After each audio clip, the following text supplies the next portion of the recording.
guys, thanks for tuning in. This is Optibotimus coming at you with another video review. And today we're going to be taking a look at the new DC Collectibles Man-Bat from Batman the Animated Series. And as you can see, a much larger package than what we got before, which is absolutely amazing because this is the same price as all those other figures. So you can spin that however you want, this being a good value and the other ones maybe not being as good of a value, but either way, this is really cool. You got this really nice open window display right here. You got Man-Bat here on the side. You come around here to the back and you've got just that reddish silhouetted image of Batman, which is very indicative of the animated series. And then you got a big logo up here on the top. So I mean, packaging wise, very, very cool. You can't see that it's number 7. 1 through 4 was wave 1. 5, 6, and 7 are here in Wave 2, and again, much like I mentioned in my Robin review, these figures were delayed a little because DC Collectibles actually went back and reevaluated the plastic that they're using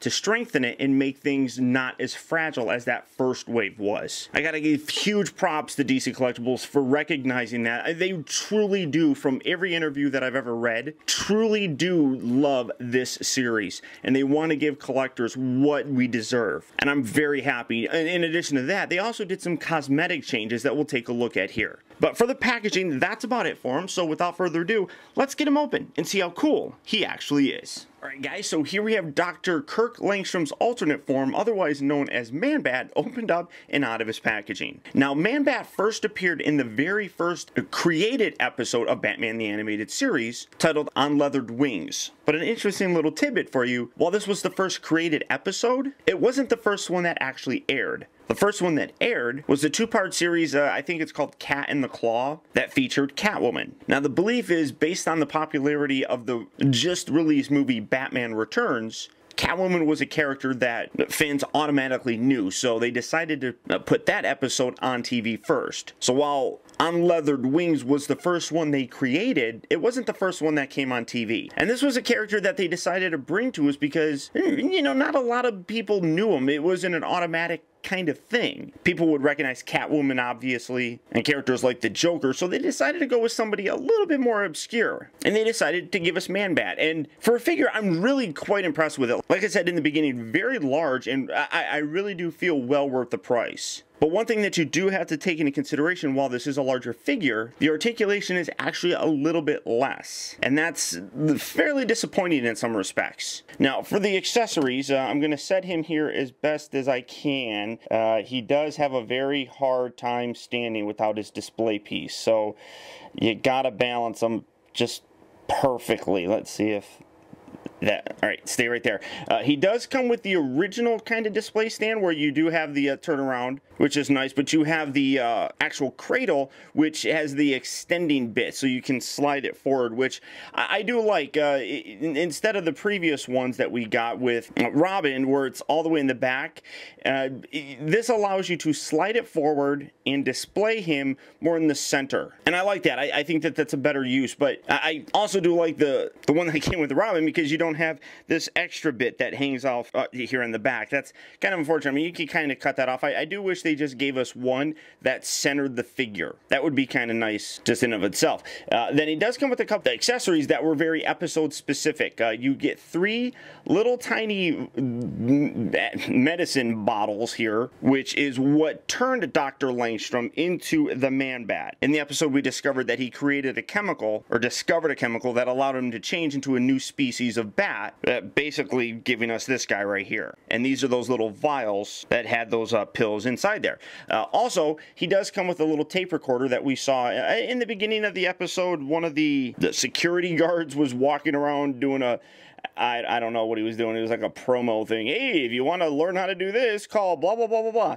And while he was walking around, he had this recording, and that's when he first was confronted by the Man-Bat. So his screeching ended up on this tape recorder. And Batman discovered it and was able to determine that the excuse that they were giving, the sound that they heard on here, was basically a lie, causing Batman to investigate more. I'm not going to give too much away, but that's what this basically is in reference to. And I think it's cool. It's a nice little added piece. So you do have those. Now, again, you do have a less articulated figure, and I'm going to try and put him back on here. You do have a less articulated figure, but you kind of get a little bit more. So, I mean, it balances it out. You do get an extra pair of both right and left, well, let's see. that's right, that's left. Outward wing flying thing arms, which I guess kind of makes up for the lack of their articulation, but it still is a little bit unfortunate. But I'll plug these on here and we'll see those here in a little bit. For the figure though, really nice looking figure. I'm very impressed with it. He is very large again, so doing a comparison, I'm going to stand him there, and he's actually standing pretty good. In here you have him next to Batman. Now, I do think that the scale's a little bit off here. I mean, granted, you can kind of stand him up a little bit taller, but it's, again, harder to get those legs positioned. And I'll touch on that here in just a brief second. So, see if I can get him standing. See if I can get him standing.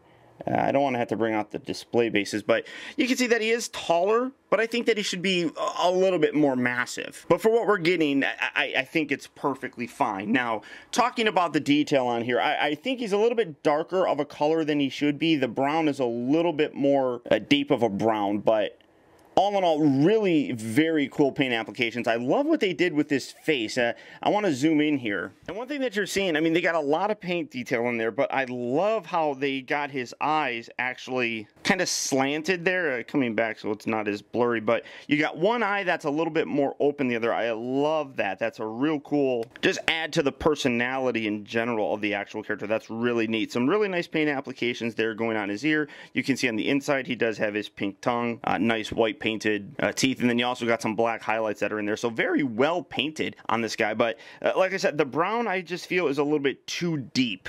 I think it should be a little bit lighter of a color, but getting these arms out of the way, and then you come around here and you can see that he's just wearing his pants. Now, I do have one very big problem, and I'll talk about this here now as I mentioned the articulation. You can see the head is on a ball joint. You can get it looking up and down. It can kind of pivot side to side, look left and right, whatever you want to do with it. Then you come down to the shoulders. You can see the shoulders rotate fully. They move in and out just like so, but that's it for the articulation in the arm. There's nothing here at the elbow, nothing at the wrist. It's all one molded piece, so that's a little bit unfortunate.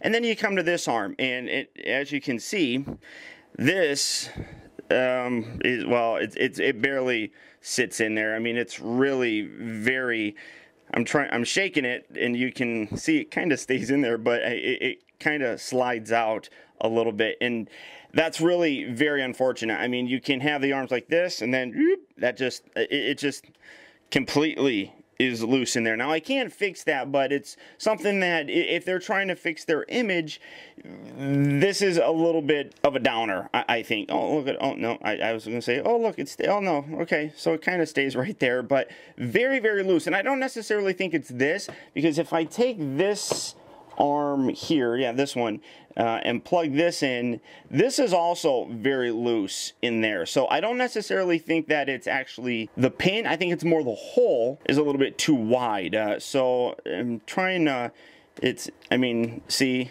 it's just, it's that actual hole in there. So that's a little unfortunate, and you can see that's how you swap out the arms. But for the rest of the articulation, you do have a bit of a rotation here at the upper part of the abs. He does have an ab crunch as well, and you can really get him crunched down, and you see the arm just popped off. That's unfortunate. It really, really is. So you do have that rotation. You do the hips that move forward. They go out that far back, they move in and out, they bend here at the knee, but not much of a bend. Get that out of the way. Not much of a bend. I mean, that's all it is. And then he rotates at just below the pants. The other problem is this section here is a little bit loose, so it kind of makes him slide out sometimes when you're trying to stand him. You do have that kind of look for his legs, which really does make it difficult to balance this guy. As you could see before, you have to really kind of balance him. You can get him to stand, and with the inclusion of the stand itself, it really does help. But I mean, he's such a just big character, upper body wise, that's a very small point to try to balance on him. Now for the arms, you can see they just detach just like so. This is that side, and then this is that side. Oh, he's upside down, and you can see he gets a really big wingspan when you actually do that. And again, I'm going to try balancing him so that you can see him without the use of, no, it's not going to work. So I'm just going to bring this in, make it a little bit easier on myself. So just prop him up on there. You can see he gets a really large wingspan. That's really impressive. Again, bringing in the Batman, you can see just how impressive that is. It's like the wings themselves are almost, well, no, they are just about as long as Batman is. So that's really cool. Unfortunately, you don't get any kind of flying stand. I guess maybe, can you position him on here? You can't really get him to fly. Anyway, I'm just trying to be creative here, and it's not working. That's not gonna look good, is it? That looks kind of stupid, and you can't really get him. I mean, the best you can do for flying, you can get that around. You can get the wing around, and that just flops around.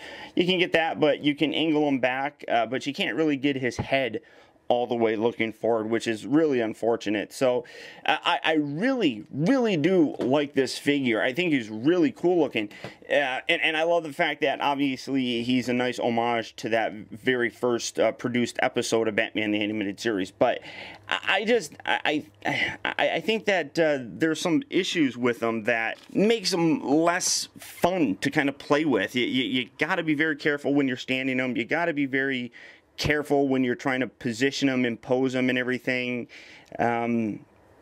So it's not quite as fun, I feel, and that's a little unfortunate. I am really ridiculously impressed that the price is the same as the small figures, but again, it makes me wonder if maybe the small figures are overpriced because they're able to give us this at that same price point. And not only that, but you get like a whole full set of additional wings, which is really cool. Granted, the articulation's not as much, especially in the arms, but I mean, what you get is still pretty darn good. All in all, I am impressed with the figure, but I think that he's one that if you're not collecting the full line, this is one that you probably could skip out on. Obviously, if you're a completionist, you're going to want to have this, so if that's the case, bear in mind that it's not a perfect figure, but there are a lot of improvements over the previous wave in terms of the quality and the cosmetic looks. Like I said, there aren't any of those ugly pin exposed kind of joints or anything, so it looks good. But if you are interested in picking this up, Wave 2 is slowly starting to trickle out to various retail outlets. Obviously, your best bet are going to be places like comic book shops, so good luck and happy hunting. Or as always, they are available at Big Bad Toy Store, so all you have to do is click on the link down in the video description.